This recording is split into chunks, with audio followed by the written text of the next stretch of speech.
Mesdames, Messieurs, bonsoir. Bienvenue à cette nouvelle édition de Direct, au cours de laquelle nous passons au départ en revue quelques nouvelles de la journée, essentiellement consacrées à l'Égypte, mais également à d'autres pays. Et en deuxième partie, nous discutons d'un thème. Aujourd'hui, nous allons parler des grands projets égyptiens. Mais voilà pour commencer notre partie informations diverses.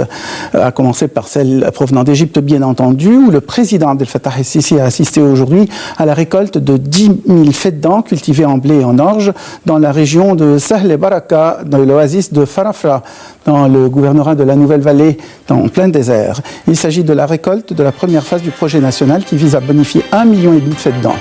Par ailleurs, le chef de l'État devait donner le coup d'envoi à la culture de 7 500 autres feddans. Les mesures de sécurité ont été renforcées en prévision de la visite du président dans l'Oasis. Le chef de l'État a saisi l'occasion pour s'adresser aux citoyens dans le but de leur expliquer l'importance de ce projet ainsi que des autres projets nationaux dont les coûts s'élèvent à des centaines de milliards. Lors de son discours, le chef de l'État a tenu à rassurer les Égyptiens qui sont inquiets à cause du caractère consécutif et rapide du déroulement des événements dans le pays.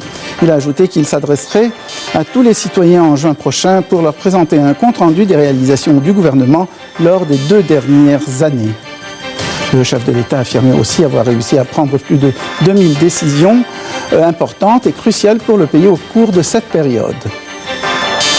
Passons à présent à notre voisin palestinien. L'armée israélienne a mené de nouvelles frappes aériennes contre la bande de Gaza la nuit dernière, faisant 4 blessés alors que le territoire palestinien est en proie à un accès de tension.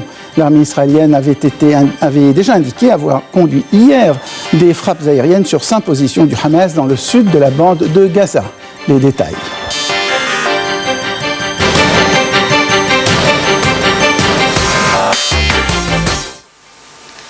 Un appareil de l'armée de l'air israélienne a frappé dans la nuit 4 sites du Hamas dans le nord de la bande de Gaza, faisant 4 blessés, en réponse, selon l'armée, aux attaques en cours contre les forces israéliennes. L'armée israélienne avait déjà indiqué avoir conduit des frappes aériennes mercredi sur 5 positions du Hamas dans le sud de Gaza, après un accès de fièvre subi aux frontières du territoire qui a connu 3 guerres entre Israël et les groupes armés palestiniens entre 2008 et 2014. Selon l'armée, depuis mercredi, des soldats israéliens opérant le long de la barrière de sécurité israélienne qui enferme hermétiquement le territoire ont été visés par des tirs répétés de mortiers et de roquettes. Des soldats ont encore été visés par des tirs de mortier dans la nuit, a-t-elle dit. La riposte israélienne a commencé par des tirs de chars avant les raids aériens. Le secteur israélien autour de Nahal Oz a été déclaré zone militaire fermée, une apparente première depuis la guerre de 2014. Les brigades Aïz-Eddin Qassem, la branche armée du Hamas, ont prévenu mercredi soir dans un communiqué qu'elles ne permettront pas que se poursuive l'offensive sioniste sur la bande de Gaza. L'envoyé spécial de l'ONU au Proche-Orient, Nikolai Mladinov, s'est dit inquiet, appelant toutes les parties au maximum de retenue pour éviter tout risque d'escalade.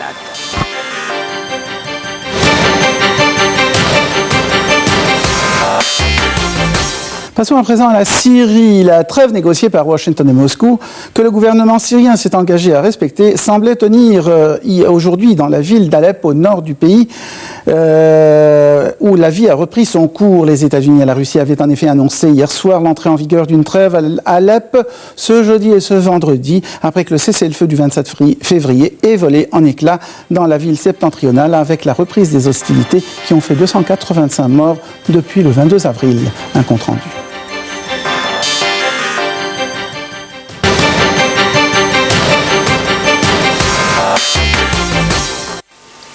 Un calme régnait sur les quartiers est de la deuxième ville de la Syrie, divisée depuis 2012 en secteurs rebelles et pro-régime, et aucun raid aérien n'était à signaler depuis l'annonce à 1h jeudi, 22h GMT mercredi, de l'entrée en vigueur de ce cessez-le-feu de 48 heures.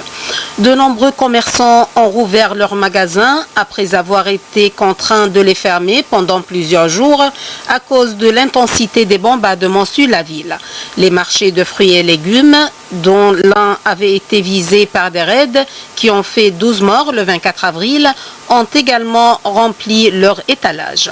Le calme et l'annonce de la trêve mercredi a encouragé les habitants de redescendre dans les rues et à reprendre leurs activités. Le directeur de l'Observatoire syrien des droits de l'homme, Rami Abdelrahman, a confirmé l'absence de bombardement, informant toutefois de la mort d'un civil dans un bombardement rebelle sur les quartiers ouest contrôlés par les forces du gouvernement, quelques minutes seulement après l'entrée en vigueur de la trêve dans la nuit. Un leader du groupe rebelle Guish Islam à Alep, Ahmad Sanada, a assuré que l'influent groupe d'inspiration salafiste allait respecter la trêve. Nous sommes en faveur de toute initiative qui apaise la souffrance des civils et épargne leur sang et nous respectons la trêve, a-t-il affirmé, en déplorant toutefois que le gouvernement, 5 ans après la révolution, n'est en mesure de respecter aucune trêve ou cessez-le-feu. Les États-Unis et la Russie avaient annoncé mercredi soir l'entrée en vigueur d'une trêve à Alep, jeudi et vendredi, après que le cessez-le-feu du 27 février a volé en éclats dans la ville septentrionale, avec la reprise des hostilités qui ont fait 285 morts depuis le 22 avril.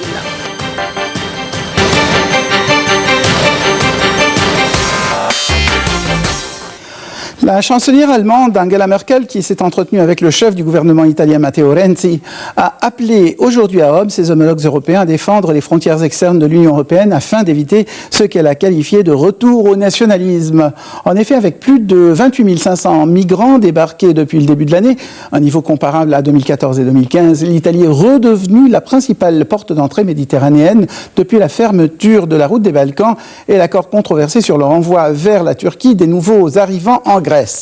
Mais contrairement aux années précédentes, où plus de la moitié des arrivants poursuivaient leur route vers l'Europe du Nord, l'Italie redoute de devoir faire face seule à l'accueil des nouveaux venus, la rigueur imposée par l'Union européenne dans l'identification des arrivants, ne leur permettant plus d'aller déposer leur demande d'asile ailleurs. Pour faire face à ce défi, l'Italie a proposé à l'Union européenne un plan appelé Migration Compact, qui met l'accent sur l'aide aux pays d'origine et sur la coopération avec les pays de transit. Outre-Atlantique, maintenant, le candidat républicain à la Maison-Blanche, Donald Trump, tente désormais de rassembler son camp pour mener la bataille de la présidentielle contre Hillary Clinton, la candidate probable des démocrates, mais de nombreux conservateurs rejettent le milliardaire. Si Donald Trump adoucissait réellement son ton pour devenir, comme il dit, plus présidentiel, entre guillemets, il est probable qu'une partie des républicains sceptiques reviendrait au bercail dans les prochains 6 mois. Mais certains assurent être perdus pour de bon. Un compte rendu.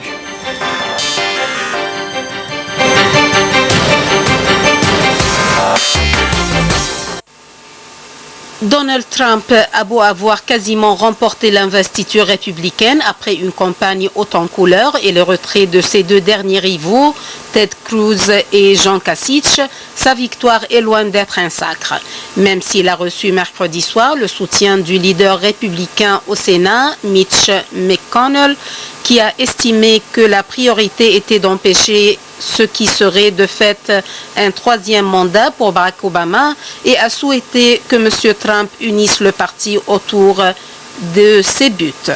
Mais une partie des républicains, certains modérés, d'autres conservateurs, refusent absolument de se ranger derrière Donald Trump, ce qui pourrait se révéler problématiquement s'il boudait les urnes en novembre.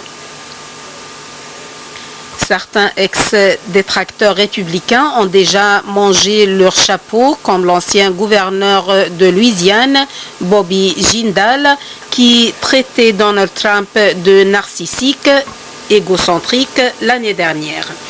La sénatrice républicaine modérée, Susan Collins, a déclaré qu'elle soutiendrait l'homme d'affaires, mais a enjoint le candidat de réparer les pots cassés et de mettre fin à son habitude de lancer des insultes gratuites.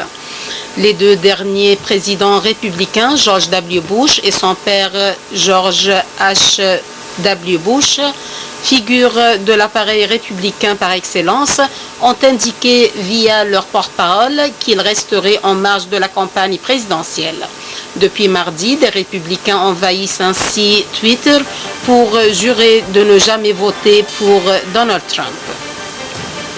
Le mouvement Never Trump ou Jamais Trump a annoncé